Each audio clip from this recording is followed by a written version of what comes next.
I stood at the head of the table, cake knife in hand, as laughter sliced through the room sharper than any blade I held. Prehistoric, he called my hands. The same hands that once carried my daughter through fevered nights, stitched her Halloween costumes, signed every tuition check. She didn't defend me, she laughed. That's when I knew these hands, the ones they mocked, would write the final chapter of this family, without him in it. Before we begin, may I ask, where in this big, beautiful world are you listening from? It's always a quiet honor to know who's sharing this space. Drop it in the comments, and don't forget to subscribe. The ballroom smelled faintly of lilies and champagne, the air heavy with perfume and the low hum of chatter. Chandeliers sparkled above as waiters in crisp black vests slid through the crowd with silver trays. It was meant to be a night of celebration, Elaine Whitaker's 72nd birthday. Yet beneath the glitter of the luxury venue, something far colder stirred. Elaine stood at the head of the long table, knife in hand, the cake waiting in front of her. Grace had insisted on this grand affair, her husband Kyle orchestrating every detail for maximum spectacle. Elaine's arthritis stiffened her fingers as she pressed the blade gently into the frosting. She moved with practiced grace, though the ache in her knuckles betrayed her age. "Careful, Mom," Kyle drawled from the far end of the table, glass raised in mock salute. His grin spread wide, every syllable slow enough to draw attention. "Those fingers are looking a little prehistoric." A ripple of laughter scattered across the room, not loud, but sharp enough to pierce. A few guests chuckled into their napkins. Grace didn't defend her mother. She only tilted her head back, took a long sip of champagne, and rolled her eyes as if the comment were harmless, as if her mother's dignity were disposable. The knife paused mid-cut. For one long beat, Elaine's chest tightened, but her face remained composed, the kind of composure honed from years in lecture halls, correcting careless students without raising her voice. She set the knife down slowly, folding her hands in front of her. The room didn't notice her stillness. They had already turned back to their conversations, the insult tucked neatly into the night like a garnish no one would remember in the morning. But Helen noticed. Sitting 2 chairs away, her lifelong friend leaned in just enough for her voice to carry, rough with quiet fire. They just mocked the hands that wrote their future. Elaine's lips curved slightly, but not into a smile. She didn't answer. She didn't need to. The silence in her bones was heavier than words. The rest of the party moved forward in glittering fragments. Toasts rang out, gifts wrapped in satin ribbons stacked neatly beside the stage. Kyle posed for photographs, arm looped around Grace as though he were the star of the night. Grace beamed when the camera found her, but never once sought her mother's gaze. Elaine, seated between Helen and a cluster of distant cousins, accepted well wishes politely, her mind elsewhere. Every detail seemed magnified. The sharp sweetness of the champagne bubbles on her tongue, the weight of pearls against her collarbone, the faint ache threading through her wrist. Her daughter's laughter lingered louder than any clink of glass. "Are you all right?" Helen asked softly when the music swelled again. Elaine smoothed her napkin across her lap. "I'm fine." The tone was clipped but steady, always steady. Yet her eyes, fixed across the room where Kyle preened and Grace hovered at his side, said something different. By the time the candles burned low and the last guests collected their coats, Elaine had thanked the staff, nodded through Kyle's exaggerated goodbye, and kissed Grace lightly on the cheek. Her daughter smelled faintly of expensive perfume and distance. Driving back to the estate, the night pressed thick against the car windows. The city lights of Savannah blurred into shadow as the chauffeur wound through the quiet streets. Elaine kept her hands folded in her lap, staring at them under the soft dome light. Wrinkled, veined, worn, but still steady, still capable. Those hands had graded papers long into the night, painted canvases, cooked meals, and once, long ago, carried Grace when she was feverish and small. Tonight they had been mocked, reduced to nothing more than a punchline. The estate greeted her with silence, the great house standing tall against the moonlight, Inside, the hall smelled faintly of cedar polish and time. Elaine walked slowly past the portraits that lined the corridor, her heels clicking against the marble, until she reached her study. The desk waited, orderly as always. For years, it had been the quiet heart of the home, where she handled correspondence, balanced accounts, and kept the documents that shaped everything beyond her lifetime. Her hand hovered above the drawer. Helen's words echoed again. They just mocked the hands that wrote their future. With deliberate care, Elaine pulled the drawer open. The envelope was there, sealed, its weight undeniable. Her current will, every line a reflection of trust, of loyalty, of a daughter's assumed birthright. She set it on the desk, her fingers pressing against the brittle edge. Outside, a night bird cried sharply in the trees. Elaine lowered herself into the chair, unfastened the clasp, and drew the papers free. The house was silent, but her decision was not. It spoke as loudly as the insult at the party. And with the rustle of unfolding pages, Elaine crossed an invisible line she knew she would never retreat from. The papers spread across Elaine's desk like a quiet betrayal. Each page was crisp, neatly folded within the embossed envelope, her name printed in elegant script on the corner. She had signed this will years ago, believing she was safeguarding her daughter, securing what her late husband had built, and ensuring the Whitaker name held meaning long after she was gone. Now, under the soft glow of her study lamp, those pages looked foreign. Her hands hovered above the first line, steady despite the arthritis, as she traced each provision carefully. Grace and Kyle, joint heirs, joint decision-makers, joint future owners of everything her life had preserved. The ink was sharp, merciless. She felt the absurdity of it pressing against her chest.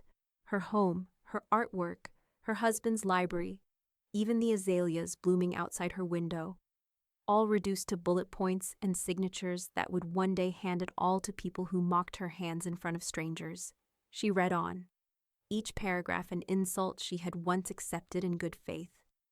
Grace had argued for shared management years ago, insisting it was only practical. Elaine, weary from a hip surgery at the time, had agreed, thinking it would ease the burden on her only daughter. Now she could see the flaw. What she signed was not practicality. It was permission. A log crackled in the fireplace, the scent of cedar rising as if the house itself leaned in to listen. Helen sat across from her, watching in silence until Elaine closed the file. Only then did she speak. "You don't owe inheritance to disrespect," Helen said, voice low but firm. "Bloodline isn't a blank check." Elaine pressed her palms against the desk, the wood cool beneath her skin. "It isn't just the will," she murmured. "It's the way Grace has started talking lately. Legacy this, family name that. She's making speeches I never rehearsed."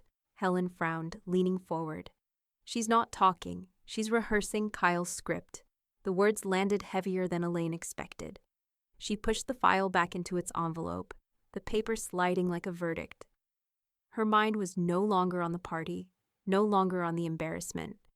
It was on the shape of tomorrow. She reached for her planner, flipping to the coming week. The pen tip hovered only briefly before she wrote in tidy, deliberate letters, "Martin Deely, Estate Review." The decision felt final as ink sank into paper. Later that night, her phone buzzed. A text from Grace blinked across the screen. "Sorry about Kyle. You know he jokes." A smiley face punctuated the sentence, a digital shrug meant to erase the sting of humiliation. Elaine stared at the words for a long while, her thumb resting on the glass. No apology for laughing, no acknowledgement of silence. Only a plea for things to remain smooth. She locked the screen without replying. Some silences said more than words ever could. The following afternoon, the sun beat down on Savannah, heavy and golden. The estate attorney's office sat on a quiet street, brick-fronted and orderly, with a brass plaque that had gleamed there for decades. Elaine entered with measured steps, Helen at her side, and was greeted by Martin Deely's calm, familiar face. He had handled her affairs for 30 years. through hospital scares, renovations, and the death of her husband. "Elaine," he said warmly, rising to shake her hand. "I saw your name on the schedule and thought, this must be important." "It is," she replied simply, handing him the envelope. Martin studied her for a moment, then gestured for them to sit. He slid the papers from their sleeve and began scanning the clauses. His brow furrowed deeper with each page. When he finally set them down, his voice carried a restrained edge. "Did you know," he began slowly, "that Kyle has already filed documentation with county records naming himself as future estate manager? It's not legally binding, but it's on public record. Your name is being used to justify it." Elaine felt her pulse quicken, though her face remained calm. The laughter at the party was one thing, but this was a move played in shadow, and suddenly her daughter's text felt less like a bandage and more like part of the wound. The phrase from Martin's lips seemed impossible at first. Elaine sat across his polished mahogany desk, the Savannah sunlight slanting through half-drawn blinds, cutting his office into stripes of golden shadow. He slid a printout across to her, a digital record stamped and filed. There it was in stark type: Kyle Brooks, acting co-manager of Whitaker Trust Assets. Elaine's breath stilled. Her name appeared further down, listed as primary owner, but it was framed as though Kyle's authority sat right alongside hers. A grotesque shadow of legitimacy. "He filed this with the county registrar last week," Martin explained, tapping the document with one finger. "It has no teeth legally, but in the public record, it paints a picture that you gave permission. And people rarely read the fine print." Elaine studied the words carefully, her pulse steady but sharp. It wasn't just arrogance. It was a quiet theft of her identity, her estate, her reputation, reshaped into Kyle's version of reality. Helen, seated beside her, let out a low whistle. "You're not paranoid, Elaine. You're being preempted." The room seemed to shrink around Elaine. She remembered the birthday party, the laughter, the careless dismissal of her hands. Now it was clear that moment wasn't trivial cruelty. It was cover. While they mocked her in public, Kyle was already writing himself into her story in private. Elaine folded her hands in her lap, the ridges of her knuckles pressing against each other, calm, always calm. "He did this without my signature?" "Completely unauthorized," Martin confirmed. "But it's strategic. If you hadn't come in, if we hadn't caught this, by the time you passed, he could have argued precedent. Courts hate unraveling something that looks like a pattern." Helen's jaw tightened. "He's trying to wear your skin while you're still alive." For the first time that morning, Elaine allowed herself a flicker of anger. Not loud, not explosive, but a current under her skin, the kind that carried resolve. She reached into her handbag, withdrawing a folder Martin had prepared years ago after her surgery. "Then revoke it," she said flatly. Martin opened the folder. Inside was a document, power of attorney. Years ago, during a fall down the back steps of the estate, Elaine had reluctantly signed it over temporarily to Kyle, believing it would help him pay bills while she recovered. Now she understood it had been his foothold. "I want it voided immediately." Martin nodded. "Done. I'll file the revocation before lunch." Helen leaned closer, her voice sharp with satisfaction. "You just pulled the rug out from under him." Elaine's face remained impassive, but the pressure in her chest eased slightly. One step reclaimed. Yet one thought lingered, heavy as stone. If Kyle had already made his move so publicly, what else had he prepared? The answer arrived sooner than she expected. That evening, Grace called. Her voice, smooth as always, was lined with an edge of irritation. "Mom, why are you undoing all this? Kyle was just trying to make things easier. You know how complicated taxes are." Elaine listened, her gaze fixed on the pale glow of the estate's library lamp. "Easier for who?" she asked quietly. "For all of us," Grace snapped. "You're acting like he's stealing. He's your son-in-law, not a stranger." Elaine said nothing. Silence stretched until Grace filled it with a brittle laugh. "You've always been dramatic." When the call ended, Elaine placed the phone carefully on the side table, her reflection caught in the darkened window. Her daughter's defense stung more than Kyle's maneuvering. Grace wasn't just tolerating him, she was protecting him, even at her mother's expense. Hours later, while setting a book back on its shelf, Elaine noticed an envelope tucked into her mail pile, a letter from the bank, stamped urgent. She slid it open with her letter opener, the paper crackling as she unfolded it. Her eyes scanned the page. The words hit like a cold wave. Loan application flagged. Applicant Kyle Brooks. Collateral, Whitaker Estate. Primary residence. Elaine gripped the page tighter, the edges biting into her skin. He wasn't just playing air anymore. He was leveraging her home as if her breath didn't matter. And that was when she understood. Kyle wasn't waiting for the future. He was already mortgaging it. The branch office smelled faintly of carpet glue and fresh brewed coffee, a strangely sterile blend that put Elaine immediately on edge. She walked past rows of polished desks and whispering customers until a young loan officer guided her to a glass-walled cubicle. The hum of fluorescent lights overhead only sharpened her focus. "Mrs. Whitaker," the officer began cautiously, sliding a folder across the desk. "We flagged this application because your estate is currently held under your name and your consent wasn't attached. But the applicant, your son-in-law, Kyle Brooks, listed himself as primary heir." Elaine opened the folder. The papers were neatly printed. Kyle's bold scrawl underlined in all the right places. Collateral, Whitaker Estate. Projected loan amount, several $100,000. He told us, the officer added carefully, that the transfer of ownership was imminent, that the property would soon be in his name. He spoke as though it were already settled.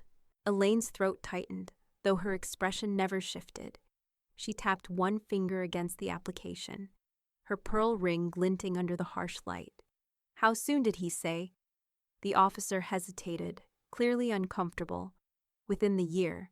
He presented himself as, "Well, the acting manager of your trust." The words hit harder than the paper. Kyle wasn't just maneuvering in shadows. He was speaking publicly, as though she were already gone. Elaine folded the folder shut, her voice cool. "Mark this as fraudulent. Effective immediately." "Yes, ma'am. We'll freeze any further attempts against the property." When Elaine stepped back into the Savannah sun, the brightness stung her eyes. Helen waited in the car, leaning forward from the back seat, searching her face for answers. "Well?" Elaine handed her the folder. Helen flipped through it, jaw tightening with every line. "He wants your bricks before your breath," she muttered, slamming it shut. Elaine didn't respond. She simply pulled out her phone and dialed Martin's office. By the time the car pulled into her estate's drive, Martin had already promised to begin legal reinforcement of her property title. That night, the tension crept into the walls of the house. Elaine sat at her study desk, the scent of wax polish heavy in the air, staring at her daughter's framed childhood drawings. Memories of little Grace, with messy braids and ink-stained fingers, flickered against the reality of the woman who now stood beside a husband scheming against her own mother. The phone rang just after 9. Grace's voice was tight with irritation. "Mom, Kyle told me you went behind his back at the bank." Elaine's fingers tightened around the receiver. "Behind his back? He tried to mortgage my house as though I were already gone." "You're being overly suspicious," Grace insisted, her tone clipped. "He's just trying to position things for the future. That's what people do now. You should be grateful he's taking initiative instead of leaving it all a mess for me to deal with." Elaine let the silence stretch. She heard only her daughter's shallow breaths, hurried and defensive. Finally, she said, "Initiative is not theft." Grace scoffed. "You always think the worst of him. Maybe that's the problem." Then the line went dead.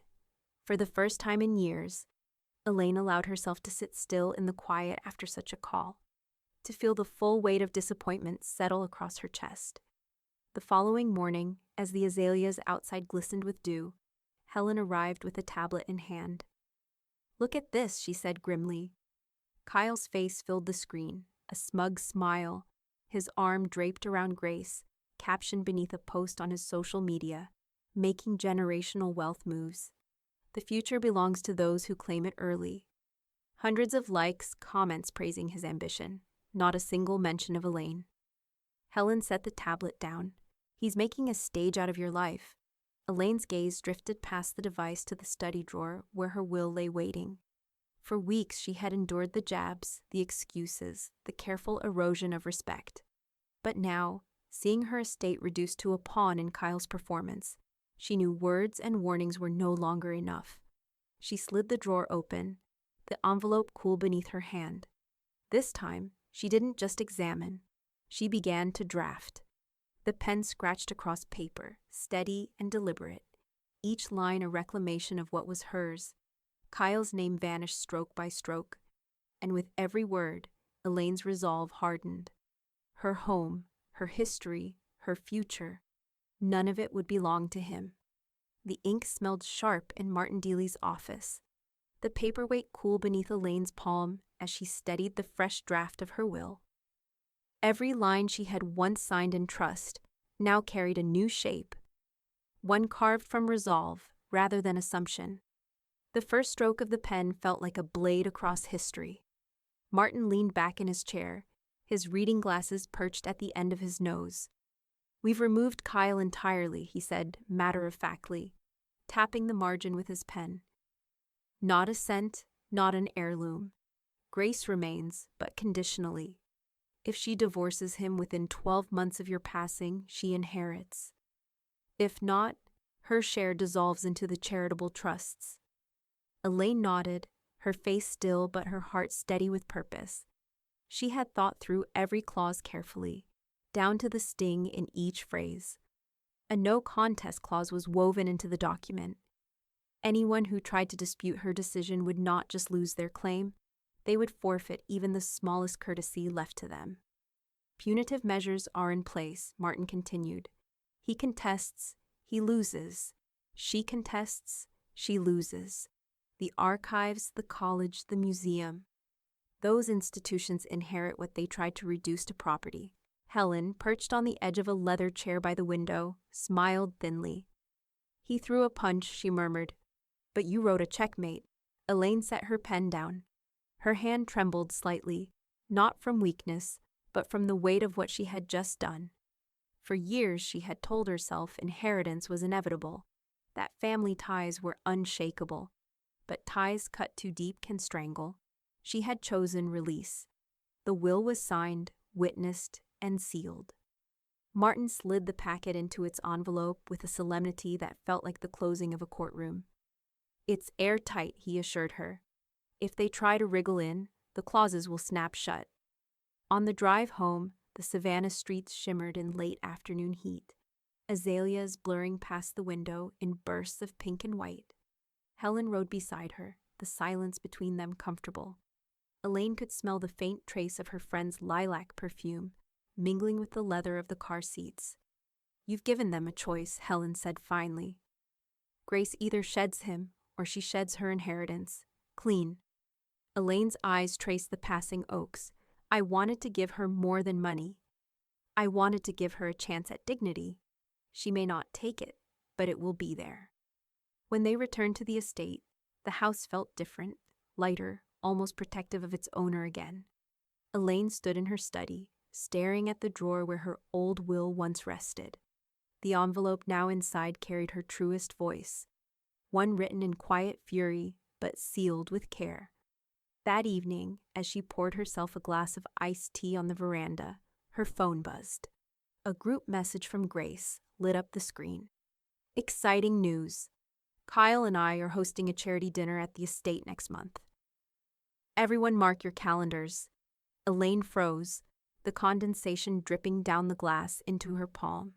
She had given no permission, no discussion, yet her home was being offered like a banquet hall.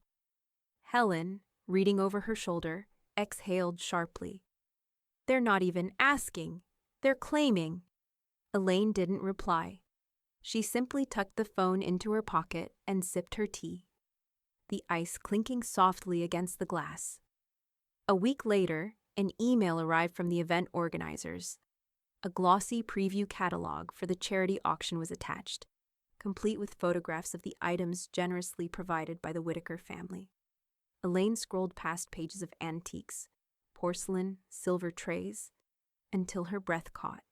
There, under the heading Featured Heritage Lot, was her late husband's vintage record player, the one he had carried into their first home, the one that still smelled faintly of cedar oil and vinyl, the one he had polished every Sunday morning while jazz spun softly in the background. And now it sat photographed on glossy paper, labeled as an auction piece. Elaine's pulse quickened, the ice in her tea long melted. Her pen had just struck Kyle's name from her will. Now he was reaching into her husband's grave. The glossy auction catalog lay open on Elaine's desk, its pages smelling faintly of ink and fresh paper. Her husband's record player, the one that had carried the warmth of Duke Ellington through their home for decades, sat on page 12 with a polished description, generously donated by the Whitaker family. Her chest tightened. She hadn't donated it. She hadn't given permission. That record player was the heartbeat of her memories, the soft crackle of vinyl filling mornings that no longer returned. And now it was being paraded as a prize for strangers to bid on. The next morning, she walked into the charity office, the building's air thick with floral arrangements and the faint tang of printer toner. A young woman in a blazer greeted her with practiced cheer. "Mrs. Whitaker, we're honored you stopped by." Elaine placed the catalog on the desk between them, tapping the photograph with a single finger. "This," she said evenly, "was not yours to list." The woman's smile faltered. "It was donated by the family." Elaine's eyes sharpened. "I am the family." There was a pause. Awkward, stretched thin as the hum of the overhead lights. The woman shuffled papers nervously. Mr. Brooks handled the paperwork. He explained it as a pre-inheritance allocation. The phrase tasted like ash in Elaine's mouth. Pre-inheritance. As though her life were just a waiting room and Kyle had already taken the seat at her desk. By the time she returned to the estate, her hands shook with quiet fury. She moved from room to room, checking cabinets, drawers, display cases. Gaps emerged like wounds. A silver tea service missing from the dining room. 2 framed sketches gone from the hallway. Kyle hadn't just taken one heirloom.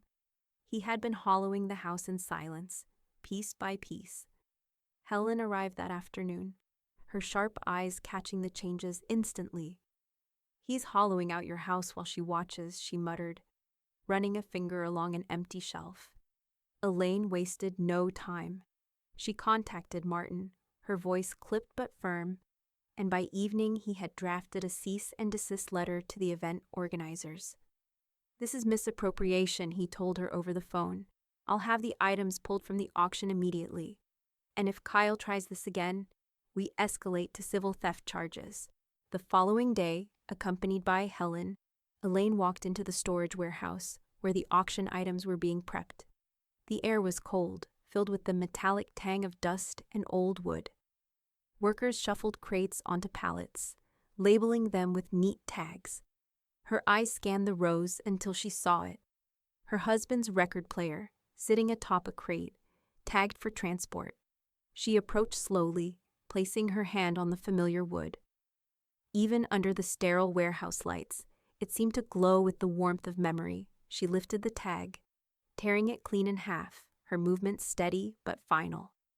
"This is coming with me," she told the startled attendant. By dusk, the record player was back in her study, resting against the window where late sunlight bathed it in gold. Relief should have come, but instead she felt the weight of intrusion, of trust shredded in ways more permanent than missing objects. That evening, Grace called. Her voice carried the sharp edge of accusation. "You're damaging the family name, Mom. Pulling stunts like this, it makes us look unstable."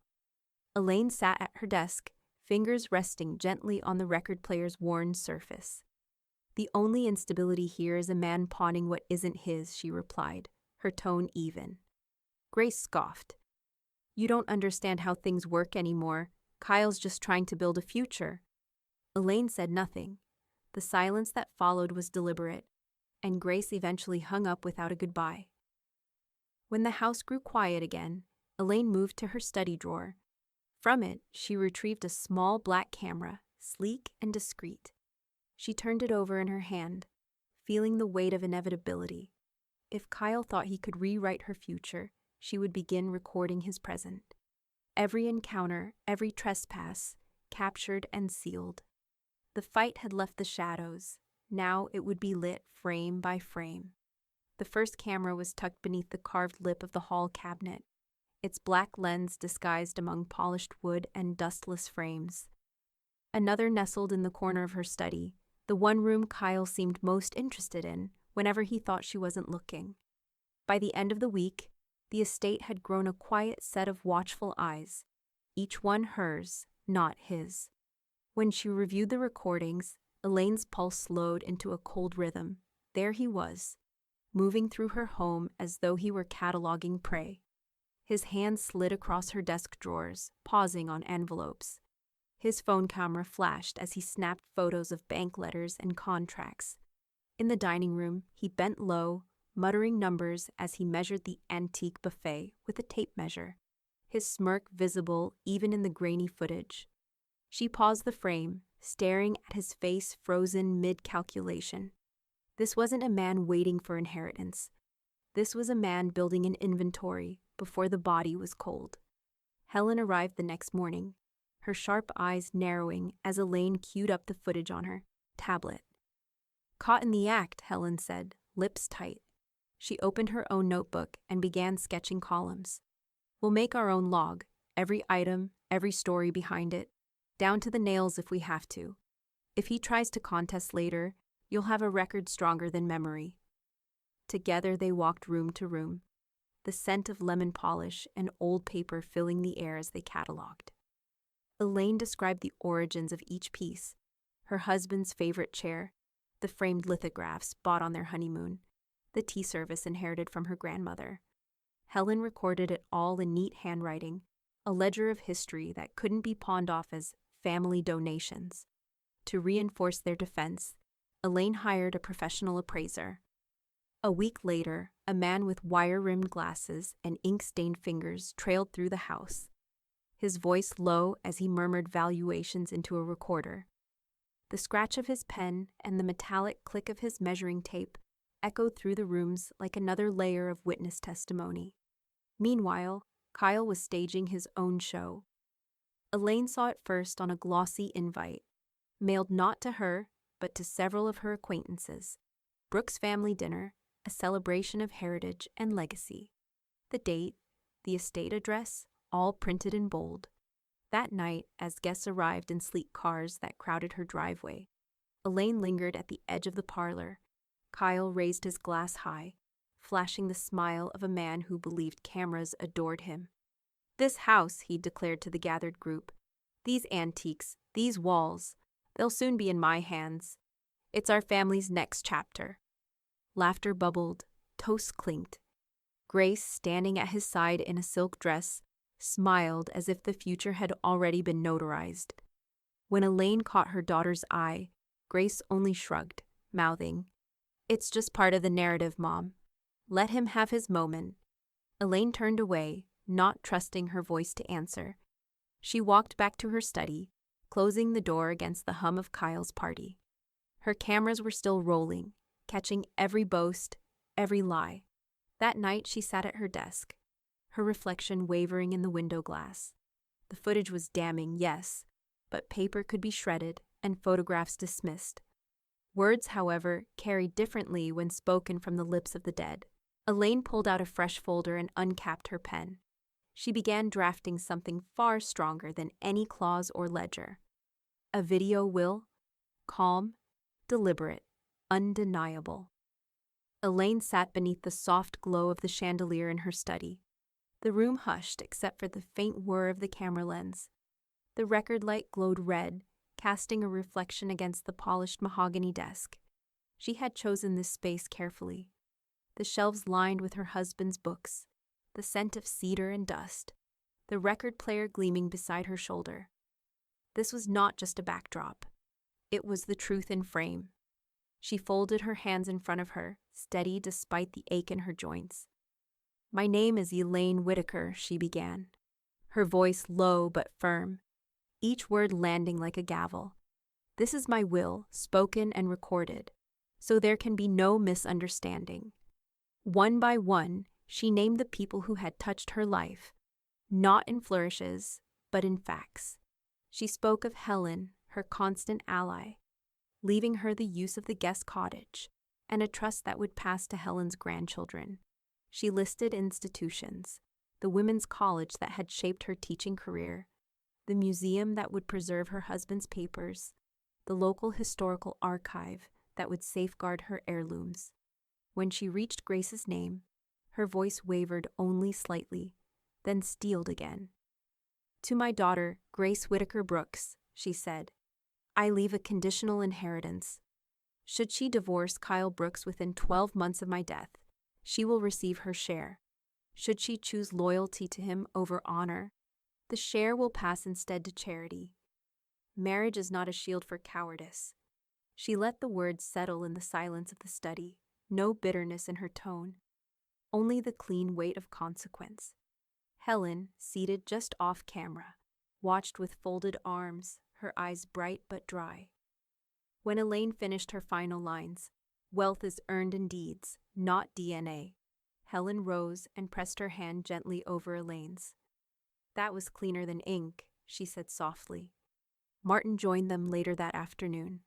The faint smell of ink and leather clung to his suit as he positioned himself beside the tripod, reviewing the footage with a practiced eye. "Solid," he murmured. "No hesitation, no ambiguity. Courts will treat this as strong testimony. I'll file the certification paperwork and secure it with the rest of your estate documents." Elaine nodded. "Not just one copy." Martin glanced at her, then smiled faintly. "I expected as much."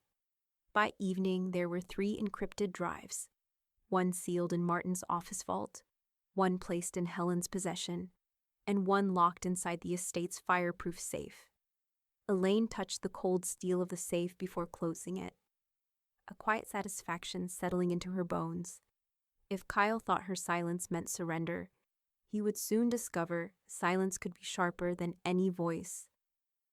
For a week, calm returned. The estate seemed to breathe again, sunlight streaming through its windows, the azaleas outside bright with spring bloom. Elaine allowed herself small routines: morning tea on the veranda, evenings cataloging artwork with Helen, the occasional visit from the appraiser finishing his reports. Each day felt measured, secure, documented. Then the envelope arrived. It was hand-delivered, the paper thick, the seal formal. Elaine slid it open at her desk, the scent of fresh ink rising as she unfolded the notice. Her eyes skimmed the opening lines, her pulse quickening with each word. Petition for financial co-executorship of the Whitaker estate, filed by Kyle Brooks. The claim stated she was mentally compromised and required shared management. The signature at the bottom was bold, confident, entitled. Elaine exhaled slowly, her fingers pressing into the desk's edge until her knuckles blanched. He wasn't just circling anymore. He was coming straight for the throne. The courthouse smelled of varnish and paper, its marble floor echoing with footsteps as Elaine stood beneath its vaulted ceiling. In her hand, folded neatly, was the petition her son-in-law had filed. Elaine Whitaker, mentally compromised, requires co-executorship of estate. The audacity of it chilled her more than the drafts sweeping through the corridor.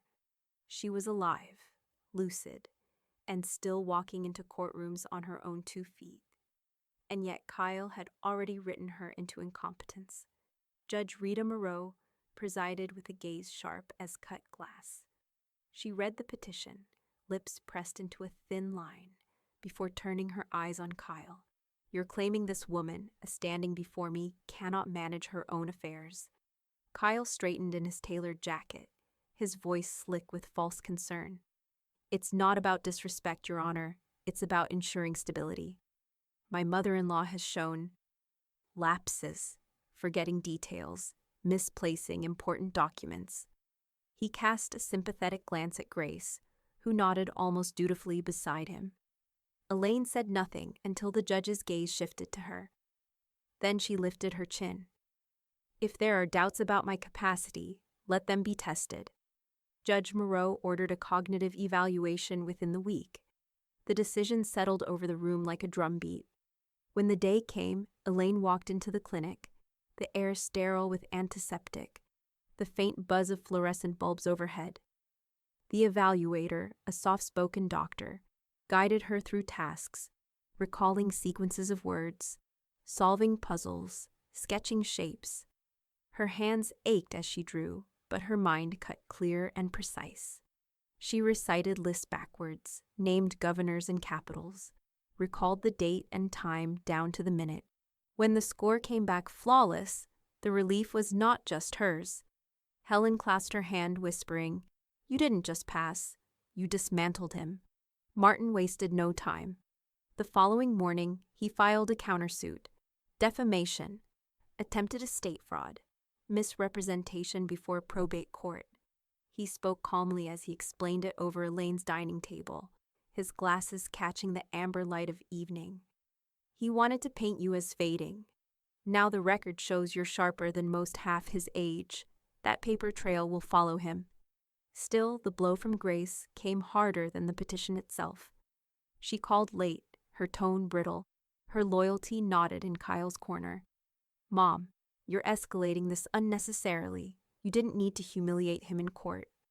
Elaine held the phone, the silence between them a canyon. "He tried to erase me before I was gone," she answered softly. "You don't call that humiliation. You call that survival." Grace exhaled sharply. "You've made everything harder." When the line went dead, Elaine sat quietly until Helen arrived. Her friend eased into the armchair opposite, eyes burning with conviction. "You taught her to stand tall," she said, "and she married a man who stands on people." Elaine rose without a word, moving to her study. The house smelled faintly of lavender polish and old paper as she unlocked the drawer that held her estate documents. She pulled out the healthcare proxy, one she had signed years ago, giving Grace, and by extension, Kyle, the power to speak for her in medical crises. Her pen hovered, then cut across the page, her signature rewriting history in a single stroke. She signed a new directive naming Helen as her proxy. Grace and Kyle were gone from her medical future, as surely as Kyle had been carved from her will. The ink dried crisp and final, sealing not just a document but a declaration. No one else would ever speak for her again. The morning after the court hearing, Elaine sat in Martin's office once more, the sunlight cutting across the blinds in pale stripes. A fresh stack of documents rested before her, crisp and waiting. Among them lay the healthcare proxy, once a silent nod to trust, now a reminder of misplaced faith. Grace's name was there, in careful type.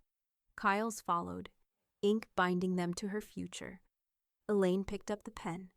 Her fingers ached, but her grip was steady.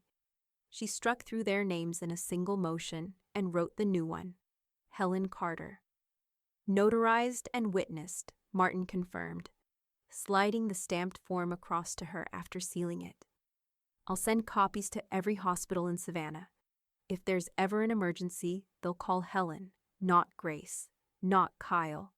The weight lifted almost instantly. Elaine exhaled, her breath leaving a faint fog on the glass of water beside her. For years she had told herself silence was safer. Less confrontation, less strain on Grace. But silence had been their permission slip. It had let them speak for her, act for her, even decide her value in public. No more. When she returned to the estate, the house smelled faintly of roses from the vases Helen had placed in the front hall.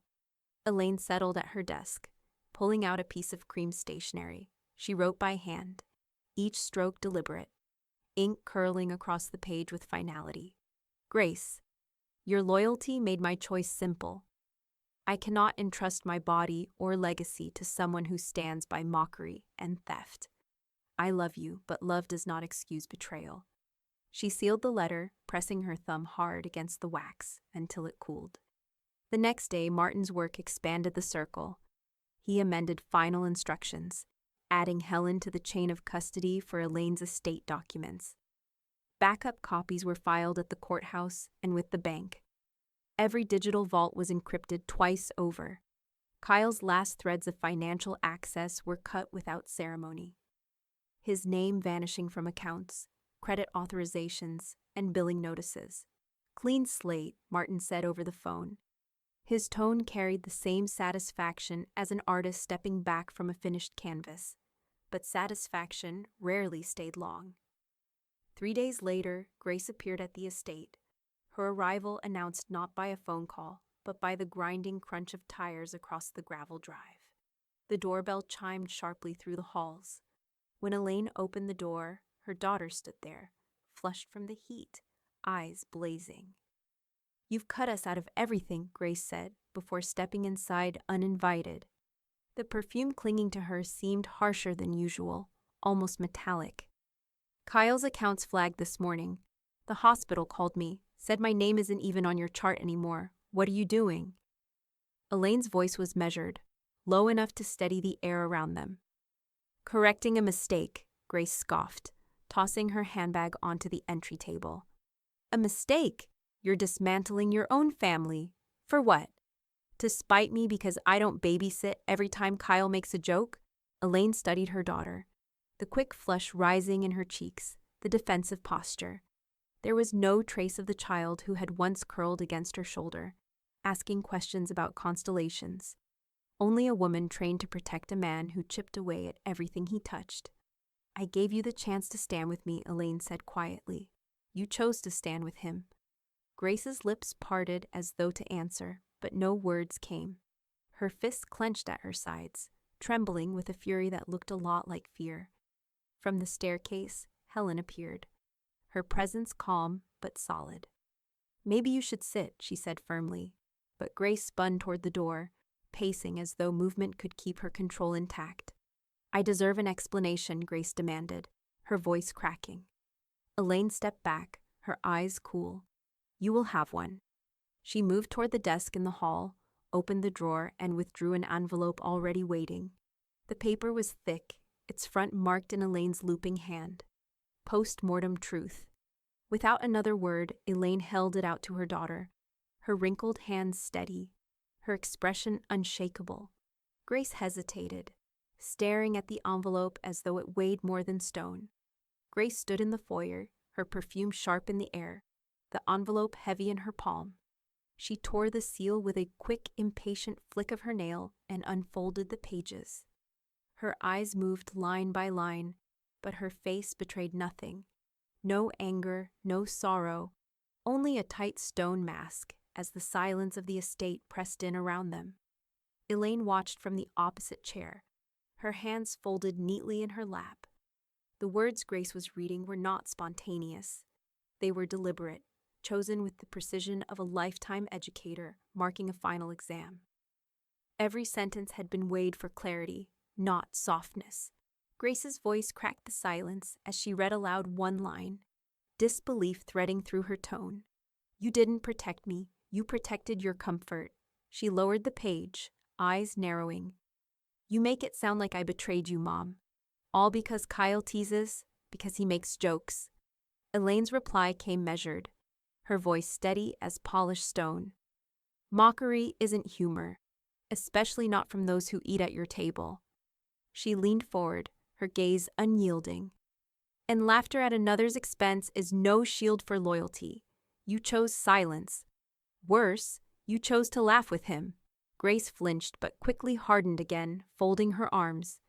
"You're exaggerating. Everyone jokes about age, about hands, about wrinkles. You're turning this into a war when it should be family." Elaine tilted her head slightly. "Family is not who strips your home while you live in it. Family is not who pawns heirlooms as if your breath doesn't matter. This isn't exaggeration. This is survival." The silence that followed was thick enough to hear the faint tick of the grandfather clock in the hall. Grace glanced down at the letter again, but her stone mask was cracking, lines of tension bracketing her mouth.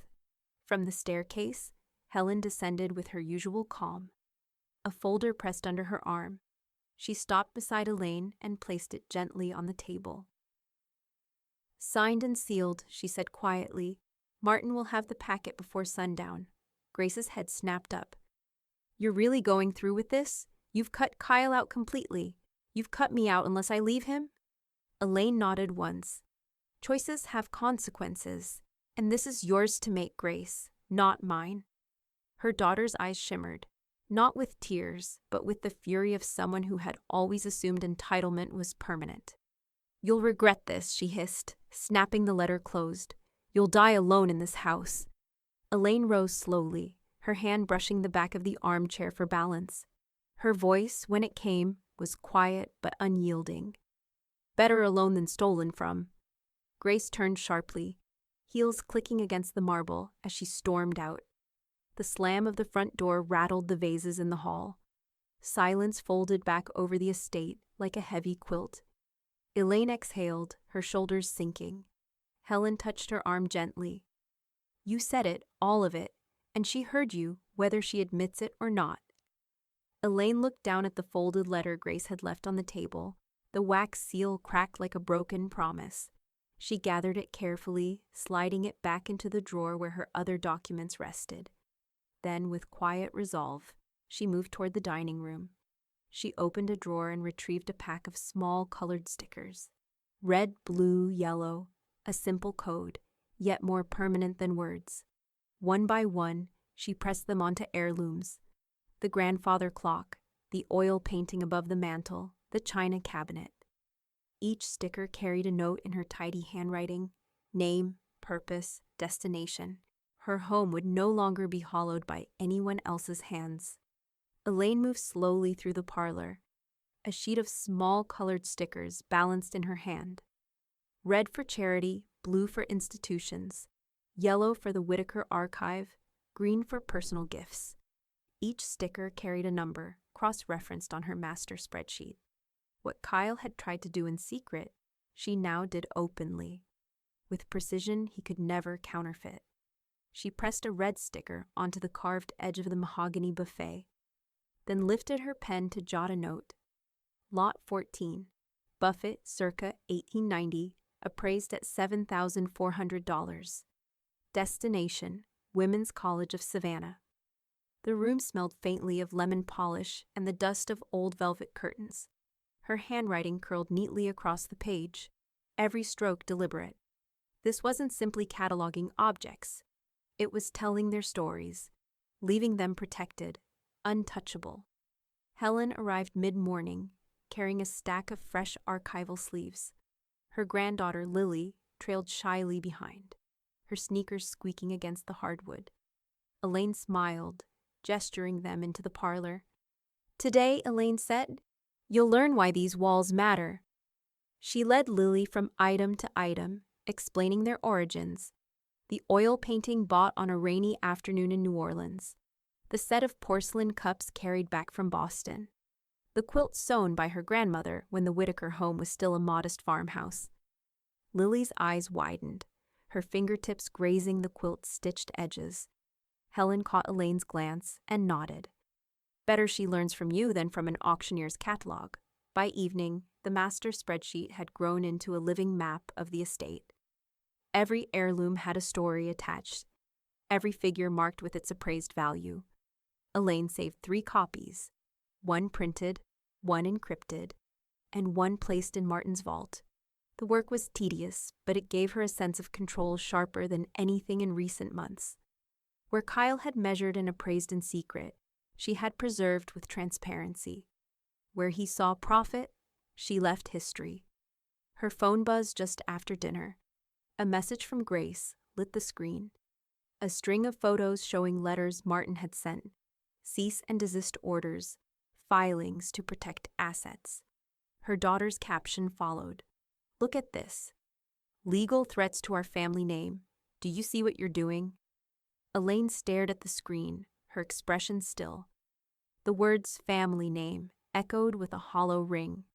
For Grace, the name was a performance, something to polish for public dinners and charity events. For Elaine, it was a story carried in wood and canvas, in gardens, and old journals. One could not be tarnished by lawsuits. The other was already fraying under betrayal. She set the phone down without responding. Her silence would be sharper than argument. The documents would speak louder than any defense. 2 days later, the house grew even more secure.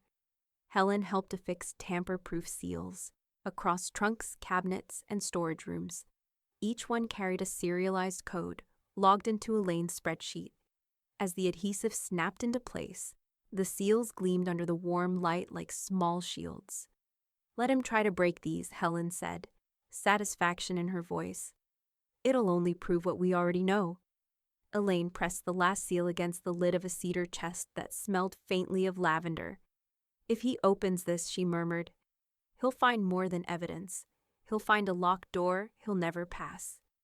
That night, the estate felt different. Quieter, yes, but also fortified. For the first time in months, Elaine allowed herself to breathe without the constant weight of watching her back. She stood at the top of the staircase, surveying the rooms below, each one tagged, sealed, documented. Kyle had tried to hollow her life in secret. Now the house itself stood armored against him. The phone rang just after 9. Martin's voice carried the weight of trouble. "Elaine," he said carefully, "Grace and Kyle have filed notice. They're preparing to contest the will." Elaine's hand tightened around the receiver, her eyes narrowing as the seals downstairs gleamed in the lamplight. The war had left the shadows. Now it would be fought in court. The courthouse was hushed that morning, its marble halls echoing with muted footsteps, and the faint scent of coffee clinging to the coats of those who filed in. Elaine sat at the plaintiff's table, posture erect, her hands folded neatly before her. To her right, Martin adjusted his glasses, a thick binder of documents stacked at his elbow. Across the aisle, Grace and Kyle leaned close to each other, their lawyer whispering in hurried tones, the sheen of nervous sweat visible along Kyle's hairline.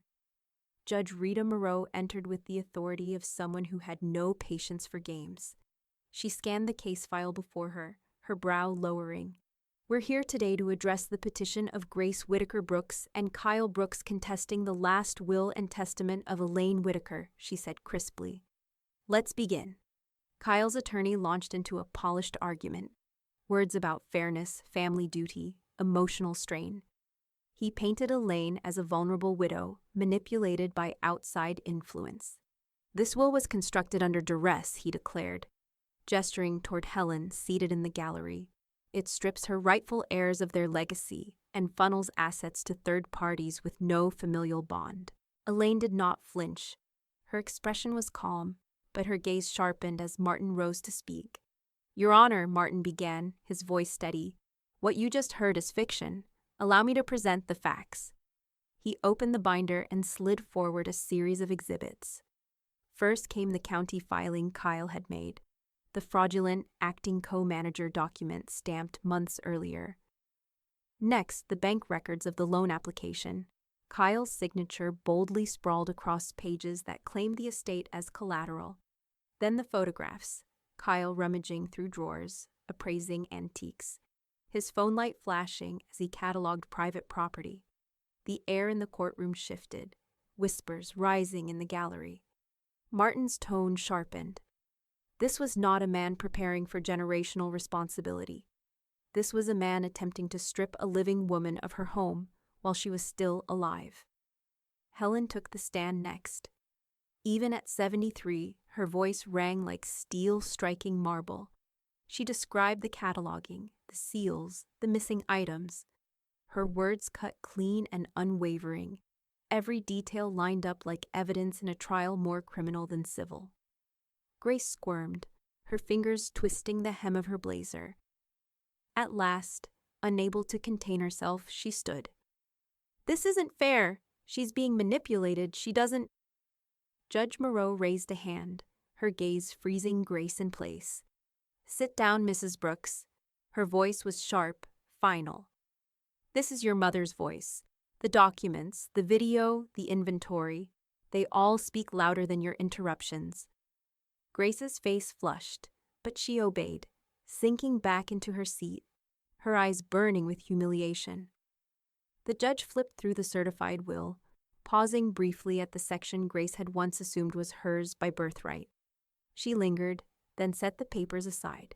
"The petition to contest is dismissed," she declared, her gavel striking with sharp finality. "Dismissed with prejudice. There will be no second attempt." For a moment, the room was silent except for the echo of that gavel. Kyle's jaw clenched, his lawyer staring down at his papers as if they might dissolve. Grace looked not at her mother, but at the floor, her posture bent in defeat. Elaine rose slowly, her spine straight as the oaks outside her estate.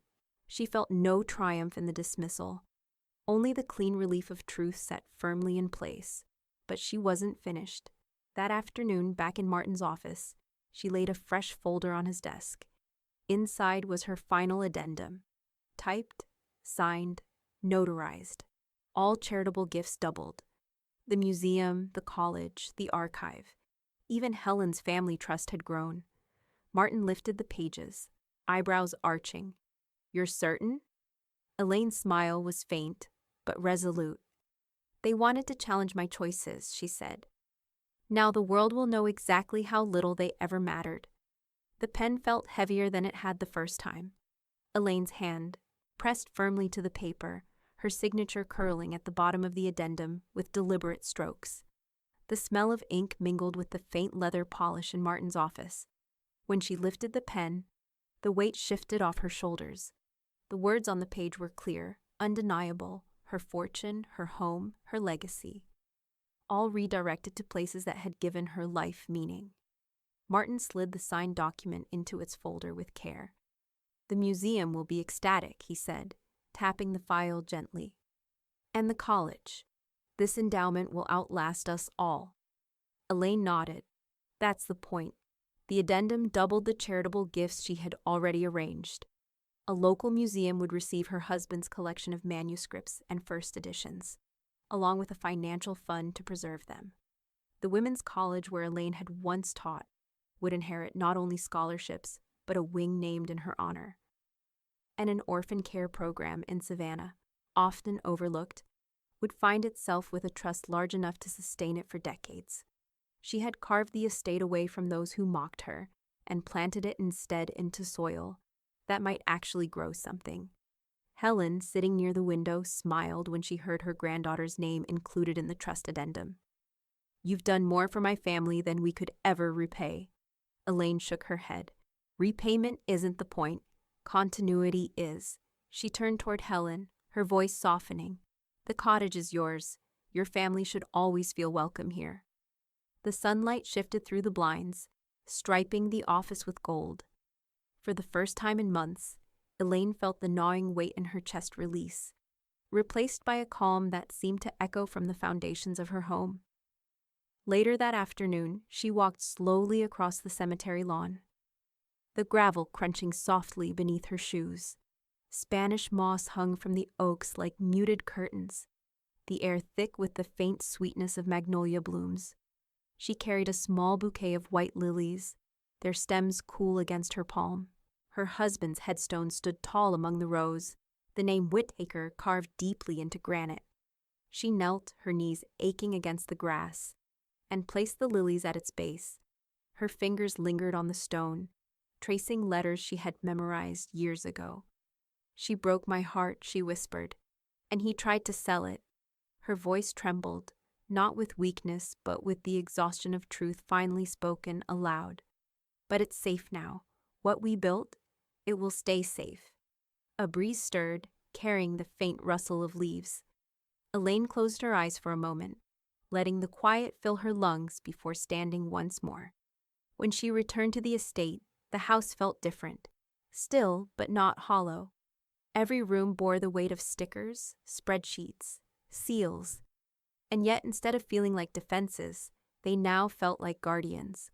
The home wasn't just protected, it was at peace. That night, she settled in the library with a glass of tea, the faint crackle of the fireplace stitching the silence together. Helen sat across from her, knitting, while the record player spun a soft jazz tune. For the first time in months, Elaine allowed herself to lean back in her chair and close her eyes. The knock at the door came just before midnight. The sound was crisp, echoing down the hall. Elaine rose, her slippers brushing softly against the wood as she walked to the front. A courier stood waiting, envelope in hand, the seal crisp and new. She slid it open under the lamp's glow. Inside, a neatly folded letter carried the letterhead of the Savannah Chronicle.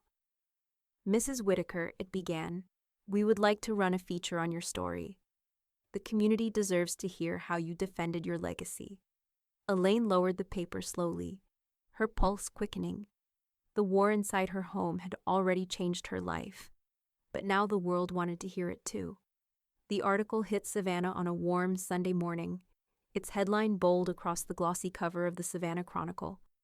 "Matriarch leaves fortune to honor, not entitlement." Elaine's portrait accompanied the story, not the stiff photograph from her university days, but one taken in her rose garden, her shoulders straight, her eyes sharp, her hands folded calmly in her lap. The piece recounted it all: the contested will, the accusations of fraud, the airtight video testimony, and the final addendum that doubled her charitable gifts. It painted her not as a bitter old woman, but as a strategist, a teacher, and a preservationist of legacy. The journalist's words cut clean. Whitaker wealth will not be remembered for marble halls or family names, but for the community it fortified and the history it preserved. Kyle's name, by contrast, became poison. Within a week, his generational wealth boasts vanished from his social media, but the screenshots lived on in whispers and forwarded messages. Local banks quietly distanced themselves. A board position he had sought evaporated overnight.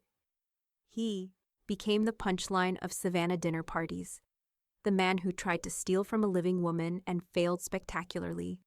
Grace fared differently, but no less painfully.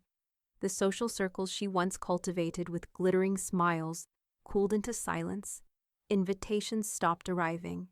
At luncheons, conversations shifted when she entered, and charity boards edged her off their lists.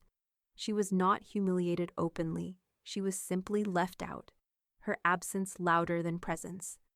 Elaine heard of it all secondhand and felt only a muted ache.